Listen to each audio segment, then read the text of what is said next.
prepare for something to go wrong. I've said that on this podcast. I say it pretty much on every podcast that I'm on. So whatever your goal is, prepare. In terms of the algorithm, I will say the algorithm, as big and sort of scary and technical of a word as it is, there are aspects of the algorithm that are a mystery to me and are a mystery to some Kickstarter employees and outreach employees as well. So I can't speak specifically to here are all the things that you need to hit to be able to be picked up by that. That being said, what I can tell you is that pre-launch followers are definitely something that we encourage and pay attention to. That helps us from our just overall promotion and general promotion. We do promote primarily live campaigns, I will say, but for pre-launch followers, I will definitely say that that is something that is just helpful to continue to grow and focus on, because we see a 30% conversion of pre-launch followers to backers, right? So if you have 100 people, you're going to get 30 people coming in the door in the first couple of days to back, and that can be a really strong indicator of success. We do, the system has things built into it. When something is almost funded, a tag will come up programmatically, and you can see that in the search, right? So we are helping people get over the line there. If something is coming to the end, we have those programmatic checks that'll say, those emails that will go out, those 48-hour emails, those 72-hour emails will go out and remind people. But what I look for in terms of the stuff that I personally choose to promote is a solid amount of preview pages. I recommend like 3 to 6 preview pages, so you're giving enough of an appetizer without giving the whole story away. And then a good variety of rewards, so sort of a digital option, your base tier, and some higher tier options. I love seeing things like original art if people put that in there, or a way for people to be drawn into the comic. I think that is really fun. Tyler, like you mentioned, having one-on-one sessions available if people are interested and willing to do that. I think that kind of community building and, to your point, helping those first-time creators feel more confident and understand from the masters at work, right, how they can do it themselves, because that's what really Kickstarter is all about. We never want to create a gatekeeping community where you guys are the only ones who are having success. We want to welcome new people, and we want to help people build new businesses out. So that's kind of that's a lot of different information for the questions that were asked. Yeah, absolutely. But good stuff to know. And this is kind of things that I think thinking, but can you say definitively, because I still do hear people is like, well, if I can just get my project to show 5,000% funded, even though I'm asking for $5 or something like that, then that's going to automatically shoot me to the top of the Kickstarter page. You wouldn't recommend people, that need 5,000, but set a $5 goal simply because it's going to game Kickstarter, right? Yeah, and here's the thing: is that is not necessarily. I do think there's a perception about how the website works with regards to that, right? Like there are different search functionalities. If you look at if you go to the comics category, everything that's mixed in is shown is not the highest funded at the top. You can look at that and you can see that, but that's not automatically how things are populated. It's more random. It's a little more esoteric. You can look at newer things. That's generally how I look at stuff, is I'll go through what's launched in the past couple of weeks or past week. And I'll also say too, because this has come up, just because you're successful doesn't necessarily mean you're going to automatically be a featured project on the homepage. That's something that we plan out. That's something that's very deliberate on our end to make sure that we have a wide variety of categories that are shown to people. And the carousels that show up are user-based and programmatically set by the algorithm, right? So it's based on your backing history, your behavior, the things that you look at there. Charlie Charlie makes a great point. Hi, Charlie. About the backer analytics. I would say even if you're a first-time creator and you have, I would encourage first-time creators before they come to Kickstarter, if you have the ability to put something out on like I'm just using platforms off the top of my head that I use, but a drive-through RPG or an itch.io or even a Squarespace. I use Squarespace for my first crowdfunding campaign, and I was able to pull region data down from that, and that allowed me to set my shipping rates based on where I knew my audience was coming from, so I could speak directly to them and make sure that they felt prepared to make a purchase, right? It definitely, I would say, try and take time to build up an audience or build up a practice outside of Kickstarter before you come to Kickstarter, because that's going to be a really great way for you to get information. Backer analytics is a great point. It's just a difficult thing to do sometimes, I think, when you're the first time creator at Kickstarter. So anything you can do to have more information about the people who want your content, the better prepared you're going to be. Yeah, absolutely. And I also will say, like, the backer analytics is great. Kickstarter's, finally rolling out and integrating like pixels and things like that has definitely really helped elevate and giving more transparency to the paid promotion side of things.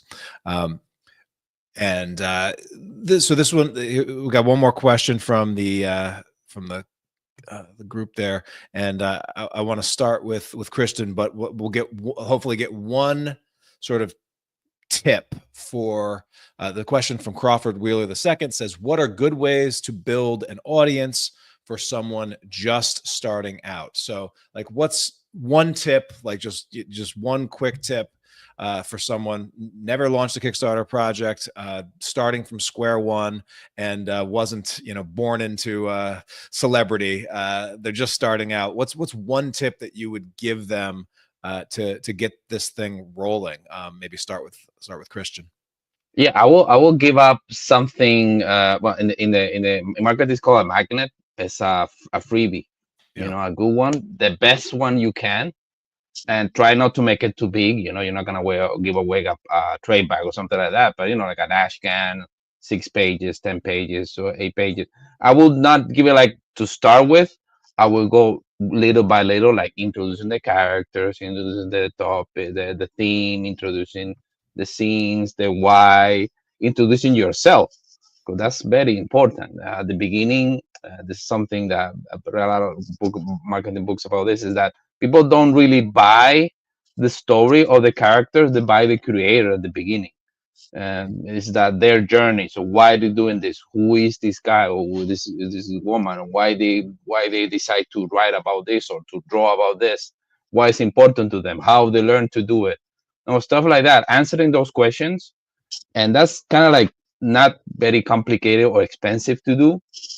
And from there, you start getting some traction, and then when you start with the groups and the mailing lists and the actual spending money on marketing, you're gonna have to do if you want to be successful. So I know some friend of mine who were so good that they didn't really need that, and God bless to them. But I don't recommend that, especially if you're starting out.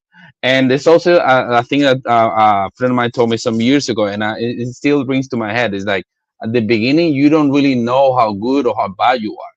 So feedback is like essential. It's like air. So you really need to know who resonates with what you create, who is your ideal customer, where, as Sam was saying, where they're located. Is it easy? Can you go to a convention? Can you go to not a convention? Can you knock on a store that's closed that can organize a signing? Or so it's, you need to have there's a lot of prep.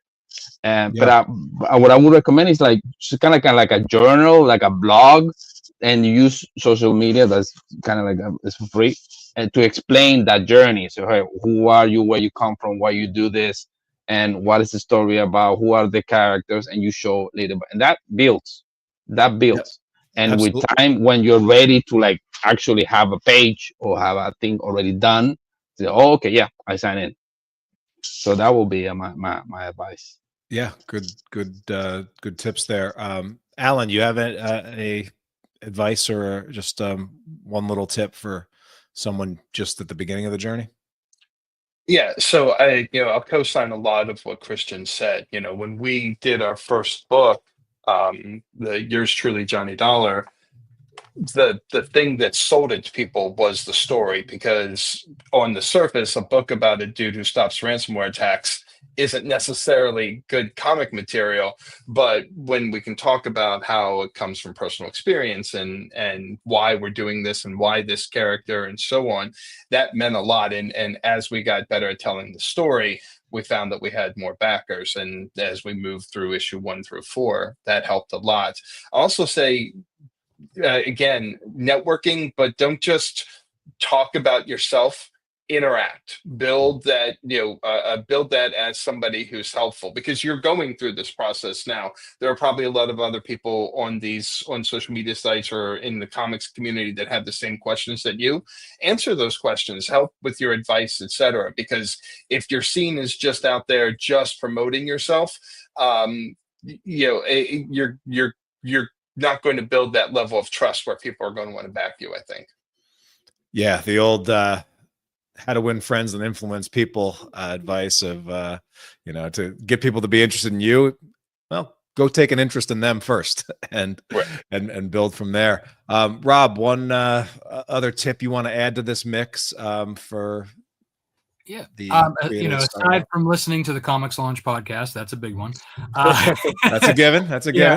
given. Aside from that, I would definitely say make sure you have an email platform set up that you can push people towards to sign up for your email list, and then start going to social media. Blast out your progress. Like right now, you may not have a full issue to give out or an ashcan, but you do have preliminary stuff like character designs. So you can have sketches, line art, colors, and then move on to pages. Same, you have those exact things.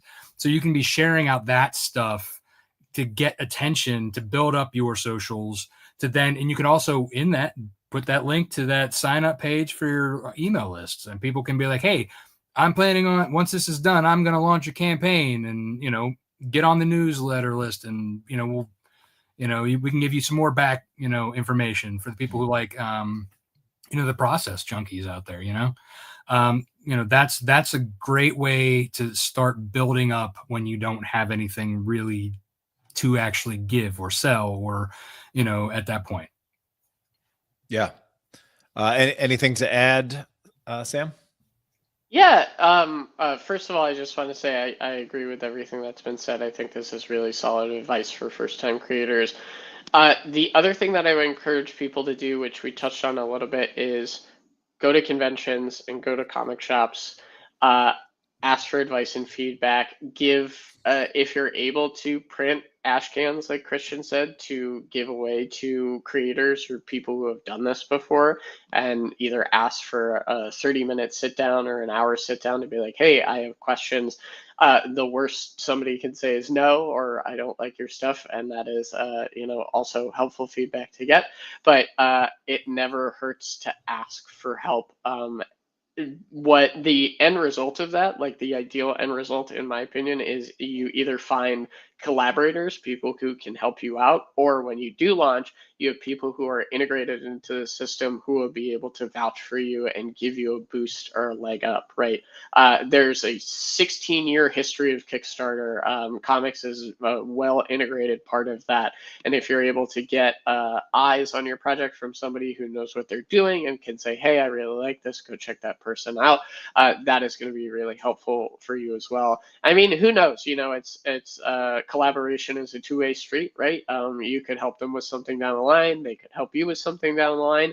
It really just opens the door to more possibilities for you to be able to do more interesting stuff. But just like put yourself out there. It's super easy. I mean, my job is like this. I'm siloed even within Kickstarter, right? I'm a comics guy at a larger tech company. My world is comics, but I have to remind myself and creators that anything that I do ultimately affects the larger health of the site, right? But it is good for me to get out there, work with my team members, and similarly in comics, it's very easy for you to just make comics in your house and be like, this is awesome. Put yourself out there, test your mettle, test your expectations about your own work, and just get to know what's going on in the larger ecosystem. Comics is a large ecosystem. You have to participate in it to be a part of it. You can't make things in a vacuum. Yeah, I love that. And yeah, I think some creators, like, they feel like they have to be like nonstop creation, and they can only show up or start delivering when they've got something fully formed and ready to go for their audience. When in reality, I see a lot of creators that have a lot of success building an audience well in advance of their first thing ever launching, because they're thinking about who it is that they want to serve, like who that audience is, and they're curating stuff for that audience. Like they're sharing the top movies that this audience should be paying attention. They're backing other projects on Kickstarter and being known as the person that knows the cool project that's live. And when you do that, and when you're good at curation, that actually will translate some goodwill towards your stuff when you launch as well. You know, if you're known as someone with good tastes and you launch your own book, yeah, people are going to give it a bigger look than if you already recommended 3 books that they loved. Yeah, that's gonna bode well for you and your chances of launching. I wanted to just give the creators that are here hanging out and appreciate anybody that spent the lunch break with us today, like Collector Detector here. But I did want to give Alan, Christian, or Rob open the floor if there's anything that you wanted to ask Sam for a quick hit question, or just a quick topic that you'd like a little bit of feedback on.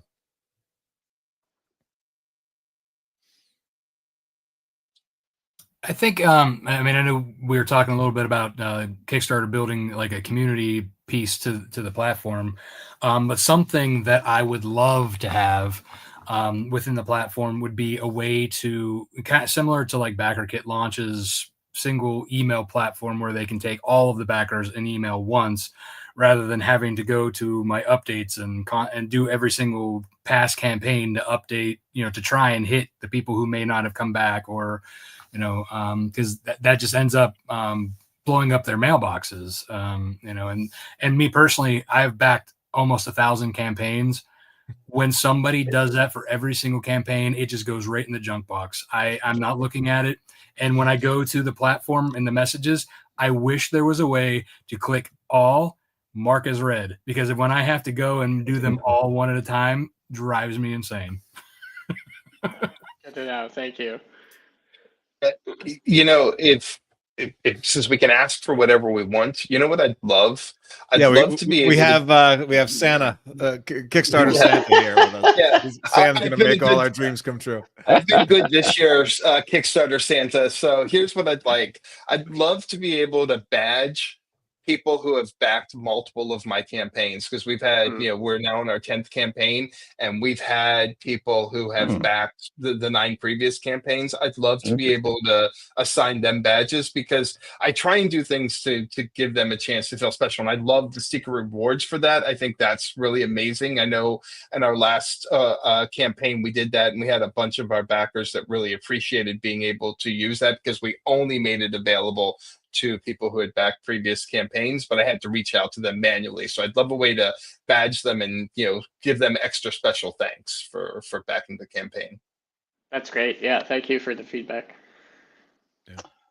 As we are like in the Kickstarter Santa phase of the the podcast, this is something we've been working on for years now, and we're very glad to say that we already achieved it.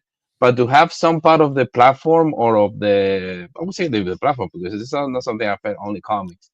It would be like some kind of like a group, or like an incubator or something like that, to be able to encourage collaboration across countries, especially across continents, because this is something that's a major thing. It was mentioned here before, the thing of the raising costs. One of the most raising costs for anyone who is in comics is the whole shipping thing. It's insane nowadays. Insane. There are some shipping that costs more than the book itself, which is ridiculous. But it's like that. And on top of that, all the thing we have now with the political situation, the tariff and the taxes, and et cetera, et cetera. So to have some kind of like a I don't know, like an European division and like an Asian division, and not just an America's division, but like, because comics are global. For example, the comic that we're gonna launch this Friday, we have people from China, from Japan, from the US, from Europe, from here, from Ireland. So it's like everywhere, and that's what we like to have as a platform that we all know, that most of like people who have worked with it before, or is known, because it's not. Kickstarter doesn't need brand recognition. Everybody knows what it is. Not in our sector, because I come from theater and cinema. A lot of things they know the platform, so the branding is already done. But we have to kind of like the tool, or I don't know exactly how to do it. I will say it will be something like a summit or whatever, something like that we can have like creators from Europe, creators from the US, or from the US, Canada, Mexico, all America, and then creators from Asia, that we can like intensify the synergies, because I think that's how. I don't think it's not in the future. That's like the present. That's how it should be. Like you can have like a global.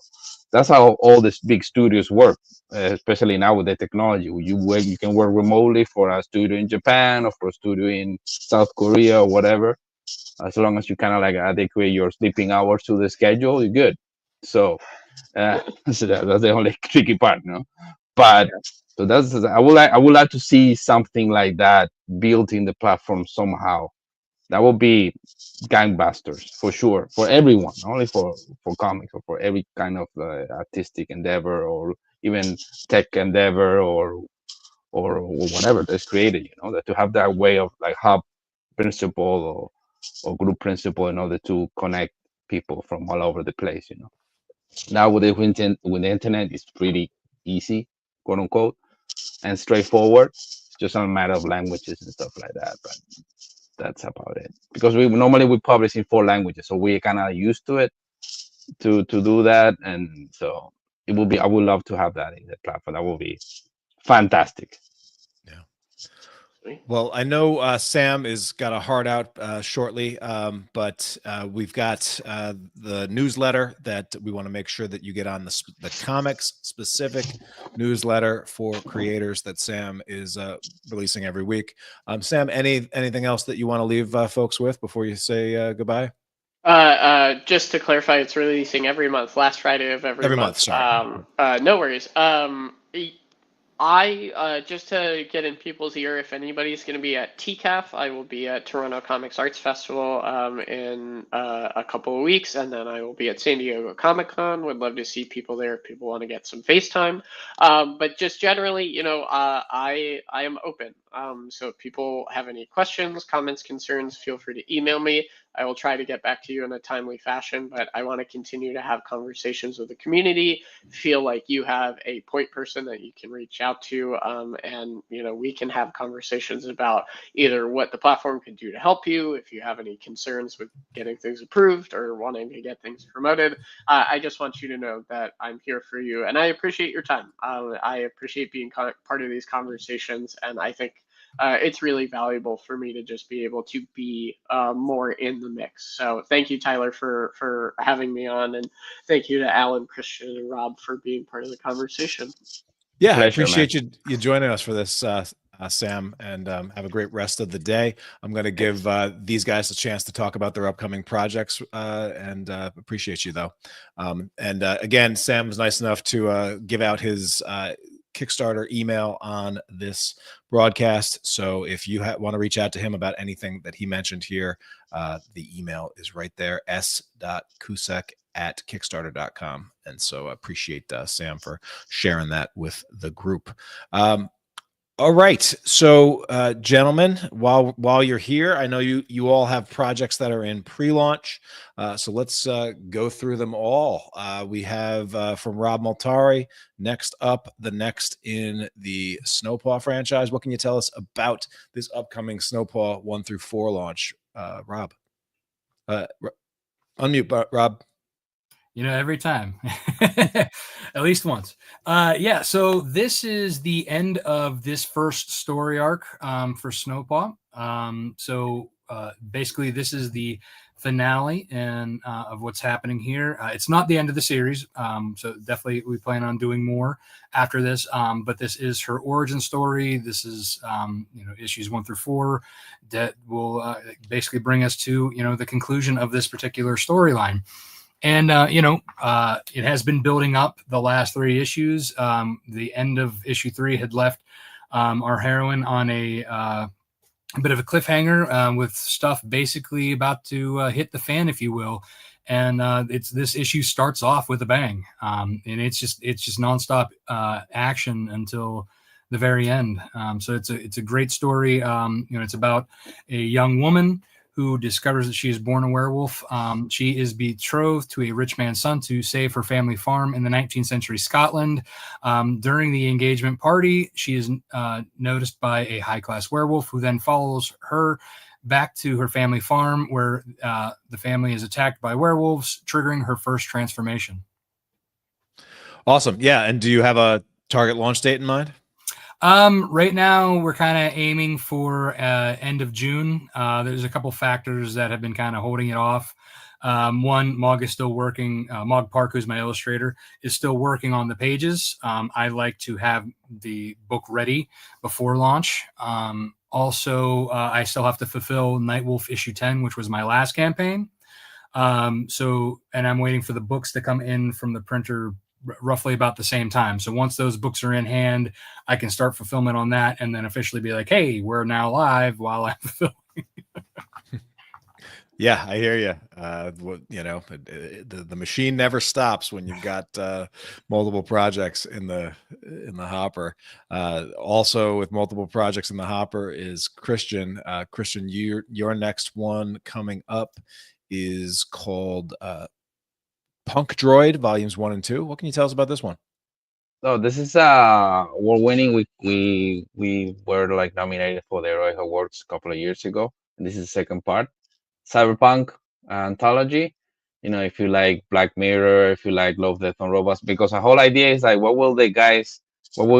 will result if you put like Love, Death, and Robots aesthetics with the Black Mirror like vibe and Twilight Zone vibe, all that. If you put like in that cocktail, what will come out? And hopefully that's kind of like we're trying to aim. We start this Friday, so we are. This is the panic phase, I would call it, like the last week before you launch. It's the week that you lose sleep, you lose hair. So yeah, you know how it is. So hopefully we'll start this Friday. So yeah, and we're very happy with it. We brought some really cool people from Japan and from China to do some stories. So it's all short stories, all self-conclusive. You need to buy the first volume to understand the second one. But of course, we want to, if you can, both buy both. And it's hard copy. It's a beautiful cover made by Raul Lara, by a Spanish artist.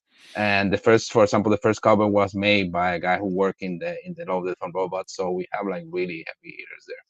And hopefully this Friday will come up. So if you like cyberpunk, if you like dystopian futures, you want to disconnect a little bit about the present reality, that is, I don't know what is more dystopian, our reality or the one in the books. It's like that's heavily debatable. Yeah, but neck and neck right about now. But yours will probably have better, pretty drawings and better writing. Yeah, exactly, and it's more control, Awesome. It looks good, Christian, and I hope the Friday launch goes well for you. And then thank you. You can hit us pondroid.eu. It's easier to remember, so you have to remember the big URL for Kickstarter. So it's pondroid.eu. So that's it. And thank you, Tyler, for bringing.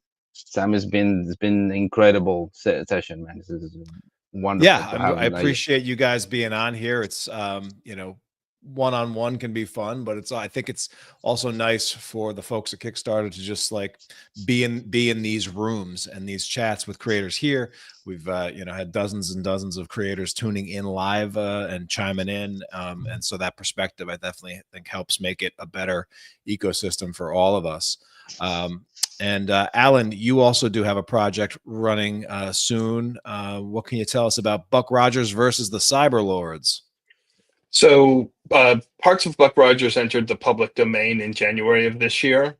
And Buck Rogers has been such a massive influence on every sci-fi creator for the last almost 100 years, that we wanted to retell the original story. So this is based on the Philip Nolan novels or short stories that were published, Armageddon 2419 and then The Air Lords of Han.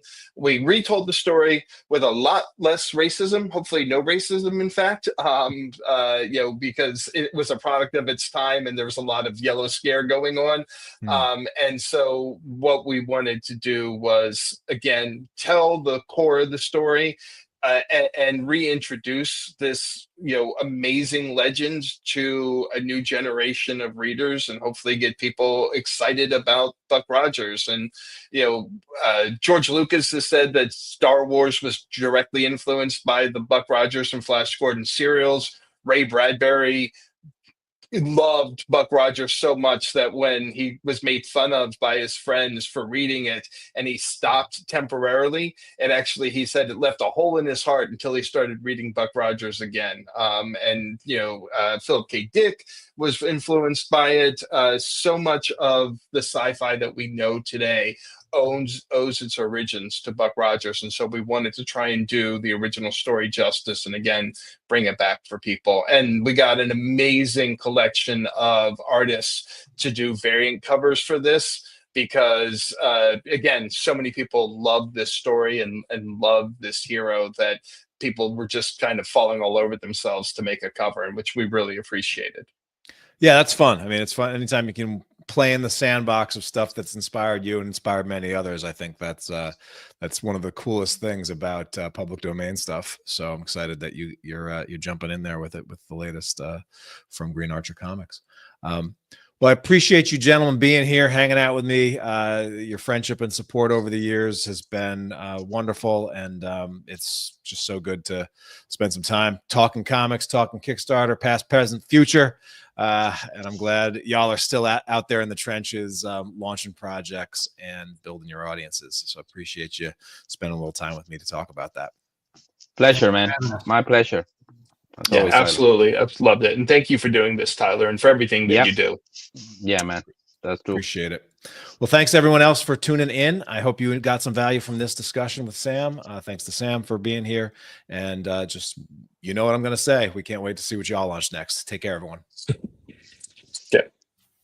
Bye. The Comics Launch Planner is going to give you a roadmap so you can launch confidently, whether this is your first campaign or you've launched a bunch. Hey, I'm George O'Connor. I've kickstarted 10 projects raising over $50,000, and Comics Launch is a big reason for my success. Tyler has studied Kickstarter for over a decade, and he's going to help you avoid pitfalls and give you the best insights to make sure that you and your project shine on the platform.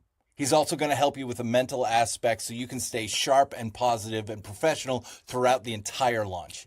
This planner is going to give you the tips and insights Tyler's created from over the years of studying the platform and helping hundreds of people launch their projects. As someone who's been with Tyler since the beginning of Comics Launch and has absolutely benefited from his insights and trainings, I cannot recommend the Comics Launch Planner enough. I've been using the tools from Comics Launch since 2020 to run all these successful Kickstarter campaigns. When it comes to running a Kickstarter, I never thought I could do it until I started using Tyler's tools and tips and tricks. He really has this great way of putting everything together and making it so easy to tackle. So something big and challenging like a Kickstarter campaign becomes really easy to do when it's broken down into these steps. My name is Melissa J. Massey, purveyor of fine fantasy comics and tragic shenanigans.